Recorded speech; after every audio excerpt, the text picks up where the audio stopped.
오은영TV 스트레이트, 오늘도 캐나다 소식 전하면서 출발해 보도록 하죠. 연방이민부가 코로나19 사태로 인해서 올해 부모, 조부모 초청 프로그램을 무기한 연기한다고 발표해서 이 케이스로 부모들과 재회하려고 시간을 기다렸던 한인들이 속을 태우고 있습니다. 지난 1월에 연방이민부는 보통 1월께 시작하는 부모, 조부모 초청 이민 케이스를 무기한 연기한다고 발표했는데, 이민부는 이때 늦어도 4월 이전에 앞으로 어떻게 할지 개선책을 내놓겠다고 약속했지만, 그 직후에 이 코로나19 사태가 터지면서 이 프로그램 자체가 무기한 연기된 셈입니다. 부모 초청 프로그램은 해마다 쿼터에 비해서 신청자가 워낙 몰리는 바람에 오픈하자마자 몇 분 만에 한 해의 쿼터가 소진되는 그런 현상을 빚어왔습니다. 그래서 올해는 선착순으로, 또 다른 해에는 선착순보다는 추첨식으로 이렇게 방식을 바꿔가면서 오락가락해서 많은 이민 신청자들의 가슴을 태워왔던 그런 프로그램입니다. 그러나 이민 업무가 일단은 점차 재개 중이고, 그리고 정부가 사실 이 프로그램을 폐지한다고 얘기한 건 아니기 때문에 신청자들은 계속해서 이민부 웹사이트에 들어가서 이 조치가 어떻게 풀려나가고 있는지 확인해야 될 필요가 있다고 전문가들은 조언을 하고 있습니다. 올해 캐나다는 34만 명의 이민자를 받아들이겠다고 쿼터를 발표한 바가 있는데, 코로나19 사태 때문에 이 목표치를 채우기는 턱없을 것 같습니다. 부모 또는 조부모 초청 이민 케이스로 캐나다에 이민을 하는 사람들은 세계 각국에 걸쳐서 매년 약 2만 명 수준인 것으로 알려져 있습니다. 관련된 소식입니다. 코로나19 사태로 인해서 이 캐나다에 코로나판 견우직녀들이 늘어나고 있다. 다시 말하면 결혼을 하기 위해서 준비 중이던 배우자들이 각기 지금 만나질 못하고 있다는 겁니다. 지난 주말에 토론토, 오타와, 몬트리올 같은 국내 대도시에서는 해외 체류 중인 배우자들의 입국을 어서 속히 허용해달라는 그런 시위가 벌어졌었는데요. 최근에 캐나다에서 결혼 초청 이민 절차를 받고 있는 외국인 배우자들의 임시 거주 비자 발급이 종종 거부되는 사례가 발생하고 있습니다. 아주 늘어나고 있는 그런 상황이라고까지 얘기해주고 있는데, 임시 거주 비자라는 게 허용된 체류 기간 내에 영주권을 받지 못하면 즉각 캐나다를 떠난다는 전제 조건을 안고 있기 때문에, 코로나 사태로 정부의 영주권 절차가 그 수속이 계속 늘어지고 있어서 이 임시 비자 거주 기간 중에 영주권을 받을 수 있을지 아무도 장담하지 못하는 그런 사태가 도래하고 있습니다.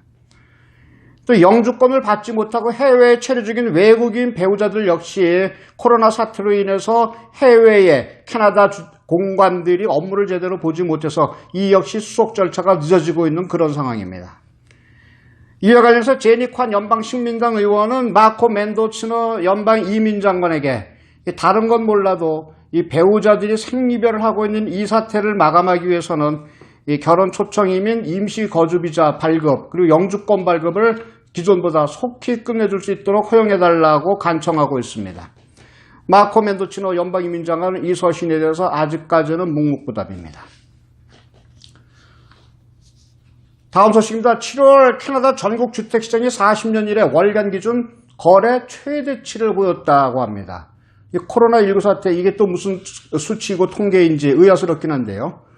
캐나다 부동산위원회가 7월 보고서를 통해서 지난해 같은 기간과 비교할 때 올해 거래량이 30% 늘어난 62,355건이 거래가 됐다, 이렇게 발표를 해줬습니다. 전달과 비교하면, 그러니까 6월과 비교하면 무려 26% 증가한 수치입니다. 유영의 한인 부동산 중개는 이와 관련해서 7월에 일어났다는 거래 활동의 대부분이 코로나19가 아니었다면 사실상 올해 초에 이루어졌을 현상이라고 하면서, 경제 봉쇄 이전 올해의 봄 주택시장은 지난 20년 전에 가장 핫했던 상황이었다. 그러다 갑자기 코로나가 덮쳤다는 것이죠. 그래도 전문가들은 이 코로나19 상황에서 실업률도 오르고 전반적으로 경제가 침체되어 있는 상황에 유독 주택시장만 이렇게 불붙은 듯 화랑새를 보이는 것에 대해서 고개를 갸우뚱하고 있습니다. 전문가들은 코로나 이후에 저금리 정책, 그리고 몰기지 대출 완화, 그리고 각종 지원 대책, 이런 것들이 이 경기부양 정책들이 인해서 나타난 그런 현상으로 지적이 된다고 말해주면서 현재 전국의 주택시장 반등은 불안정한 심리에서 기반되는 일시적인 현상일 수밖에 없다고 이렇게 진단을 해주고 있습니다.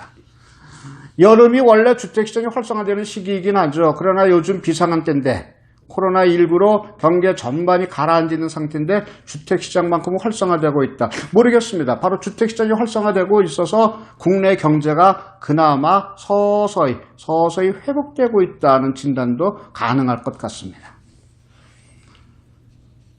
여러분, 집단사고라는 말 아시죠? 그룹think.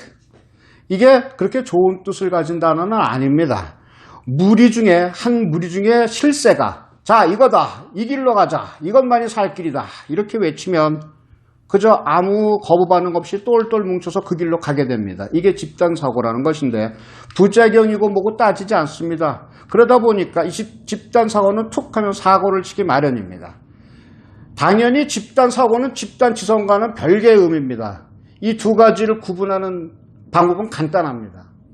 여럿이 모여서 한 사람의 생각보다 나은 결과를 도출하면 집단지성입니다. 그런데 여럿이 모여서 떠들었다 하더라도 어느 현명한 한 사람의 생각보다도 못한 결과를 만들어내면 이건 집단사고입니다. 이 집단사고라는 개념은 1970년대 초에 미국의 심리학자인 어빙 제이니스 예일대 교수가 처음 발제를 했죠. 제니스 교수는 집단사고의 전형적인 형태로 지난 1961년에 있었던 미국의 쿠바 침공, 피그스만 침공을 예로 들었습니다. 카스트로 정권 무너뜨리겠다고 1,400명의 미 해병대원이 쳐들어갔다가 단 사흘 만에 전원 포로가 되거나 사망한 그런 사건입니다.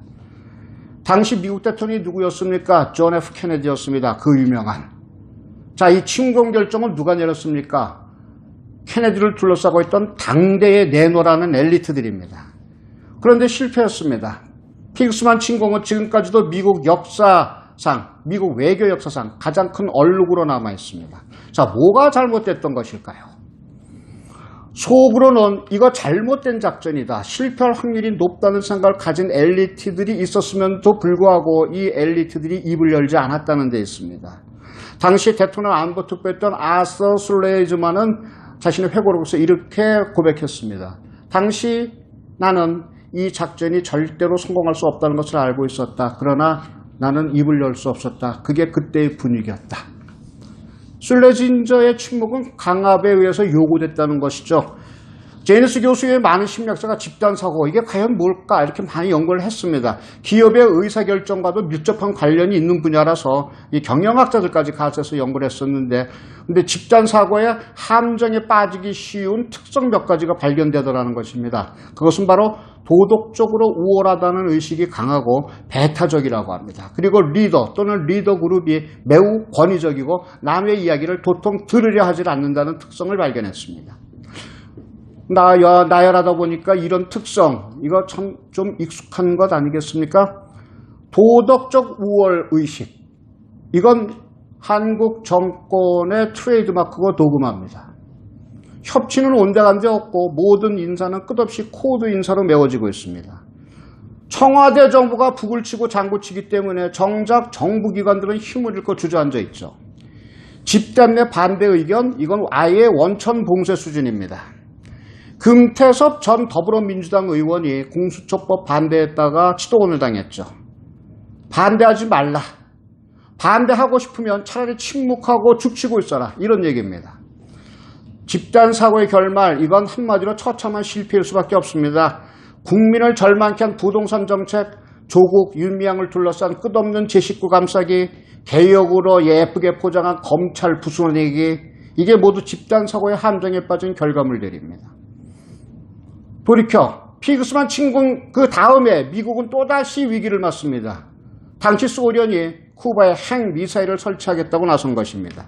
피그스만에서 쓴맛을 봤던 케네디 대통령과 참모진, 이번에는 집단사고에 빠지지 않았습니다. 실패와 그 경험에서 뼈저린 교훈을 찾은 것이죠. 참모진은 난상 토론을 했습니다. 케네디의 눈치를 살피면서 토론했던 자세는 전혀 없었습니다. 어떤 때는 아예 케네디를 빼놓고 의논을 했습니다. 쿠바 재침공을 비롯해서 다양한 방법을 검토했었죠. 그렇게 결론 지었던 해상 공세 조치, 그것으로 케네디는 미국 국민의 단단한 지지를 다시 얻을 수 있었습니다. 우리 청와대와 여당에도 이렇게 유연한 변화를 기대할 수 있을까요? 글쎄요. 20번이 넘는 부동산 정책 실패를 안고 있는 장관을 끝끝내 껴안고 가고 있는 정부입니다. 기대할 게 없다는 얘기죠.